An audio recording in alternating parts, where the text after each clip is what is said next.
Du 6 août au 9 août 1945, une bombe atomique sur Hiroshima et Nagasaki. Le 6 août 1945, l'explosion d'une bombe atomique au-dessus de la ville d'Hiroshima au Japon précipite la fin de la Deuxième Guerre mondiale. Depuis lors, plane sur le monde la crainte qu'un conflit nucléaire ne dégénère en une destruction totale de l'humanité.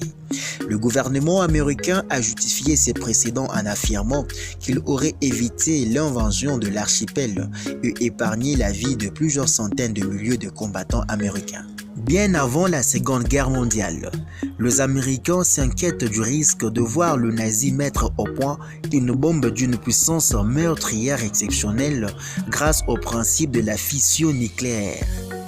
Désireux de la dévancer à tout prix, le président Roosevelt inaugure en 1942 un programme secret de mise au point de la bombe A.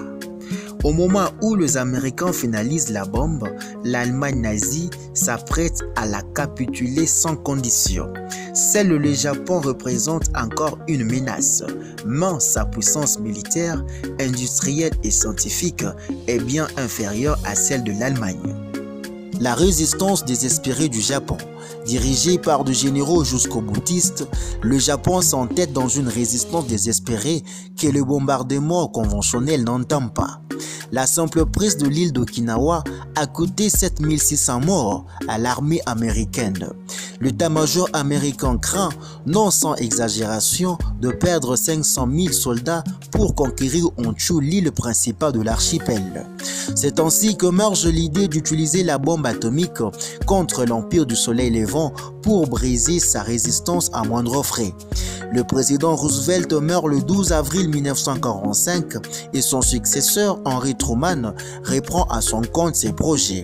Il présente pour les Américains l'avantage d'anéantir le Japon sans l'aide de Staline qui ne lui a pas encore déclaré la guerre et qui est de faire le talage devant la dictature soviétique de toute leur puissance militaire. Le 16 juillet 1945, les Américains procèdent dans les déserts du Nouveau-Mexique à un premier essai nucléaire.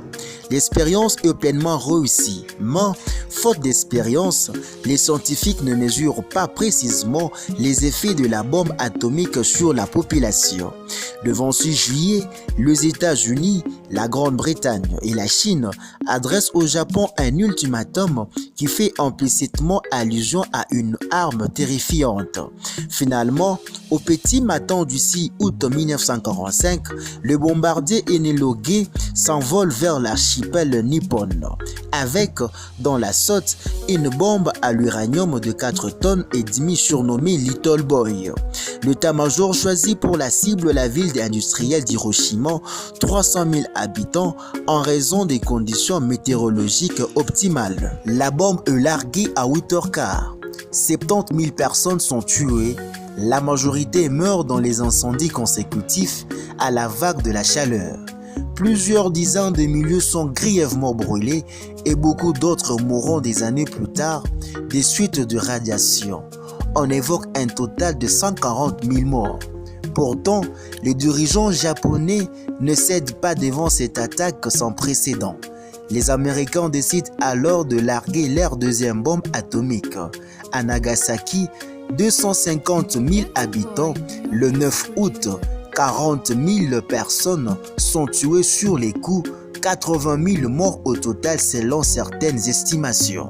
Encore beaucoup plus décisif, la veille de l'attaque de Nagasaki, l'URSS a déclaré la guerre au Japon et lancé ses troupes sous la Mandchourie. Les généraux japonais comprennent que toute résistance est désormais inutile. Ils redoutent plus que tout une invasion pour l'armée rouge et lui préfèrent à tout prendre une capitulation face aux seuls Américains. C'est ainsi que le 2 septembre, le général américain MacArthur reçoit la capitulation sans condition du Japon. La Seconde Guerre mondiale est terminée et le monde entre dans la crainte d'une apocalypse nucléaire. Seuls les rares penseurs, tels Albert Camus, ont pris la mesure du bouleversement entraîné par l'explosion d'Hiroshima.